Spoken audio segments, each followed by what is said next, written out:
Hello, everyone. I guess I'll start off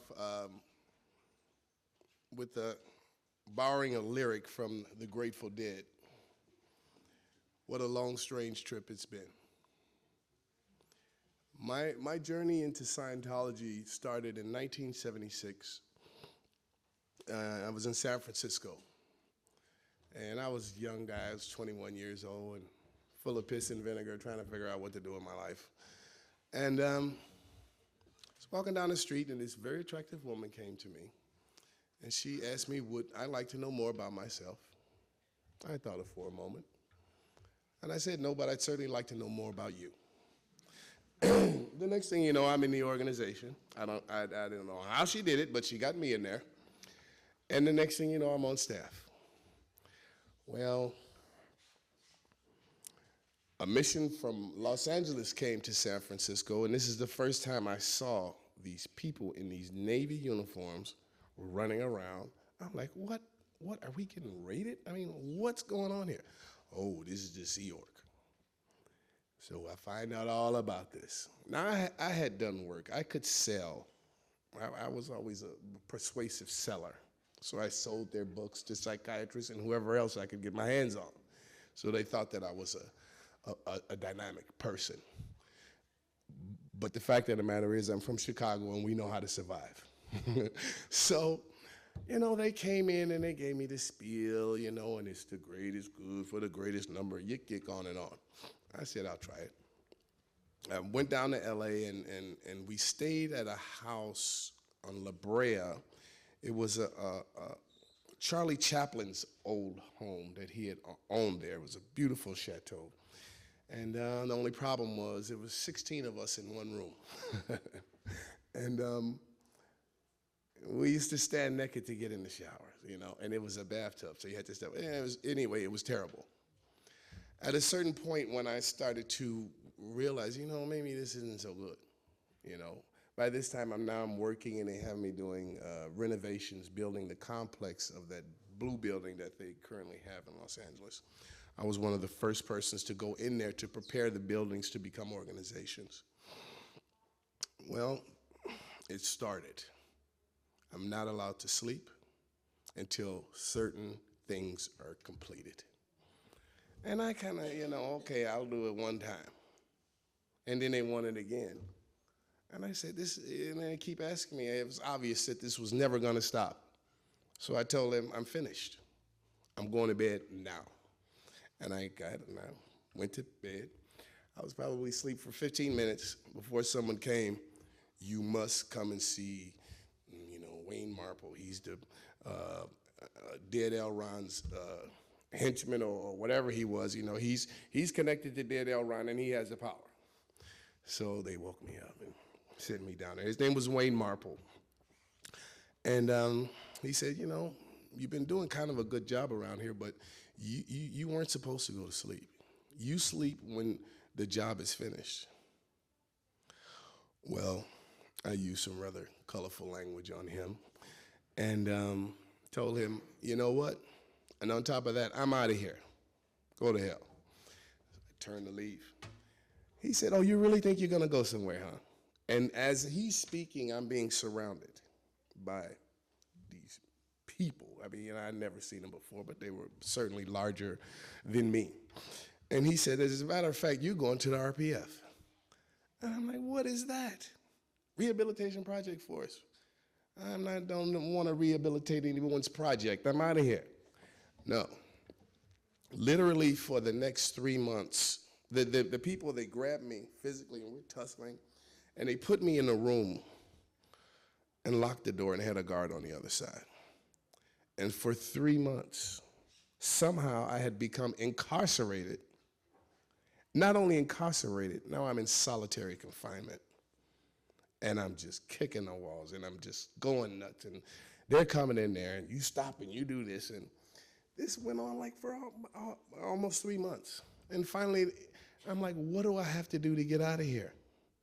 And they said, you must learn Dead L. Ron's technology perfectly and apply it to yourself. And once you've done that and you still want to leave, then you can go.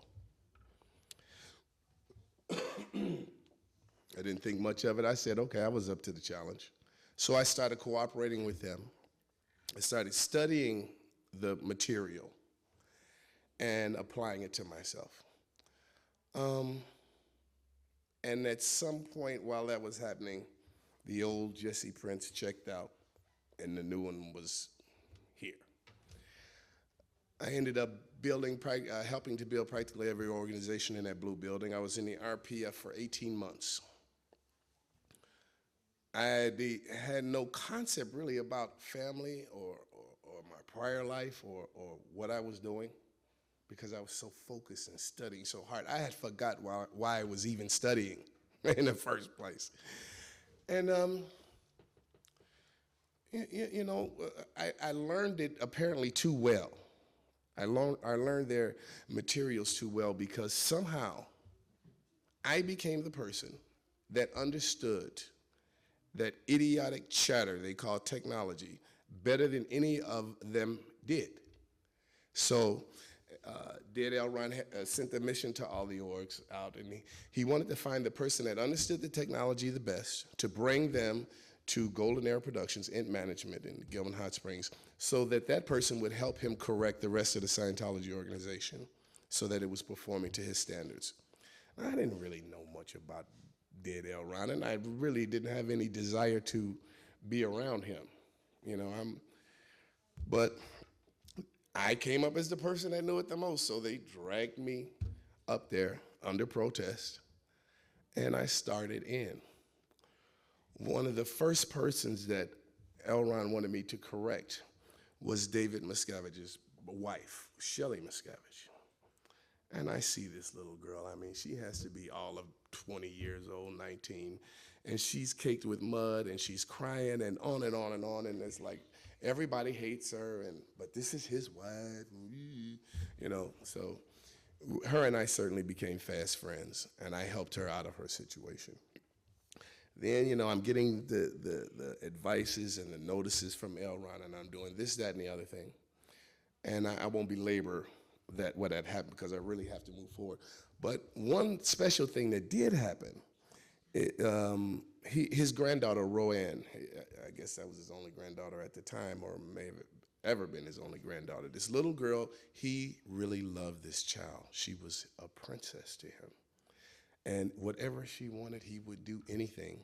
Well, her mother, his daughter, Diana Hubbard, left Scientology, left the Sea Org, bragging about having sex on airplanes. I mean, she's experiencing life for the first time, and she is loving it.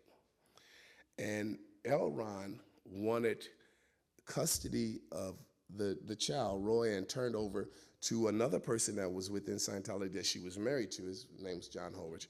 Anyway, he wanted custody turned over to her. He sent David Miscavige to do it, and he failed. He sent another big person in Scientology at the time, a woman named Vicky Asnaran. She failed. Mark Yeager, COCMO, Int. He failed. All of them doing lower conditions now when I get there. So after I took care of my first little duty with got Shelley going good, now you have to go back to Flag where you came from and get Diana Hubbard to sign over custody of her only child to this man that's still in the Sea Org.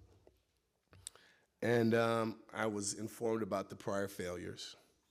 And I was informed that if one more failure happened on this project, back to the rehabilitation project force, I'd go, So I'm like, this is a hell of an invitation and welcome to this new job. My new job was Inspector General Cramming Officer. God knows what the hell that was supposed to mean.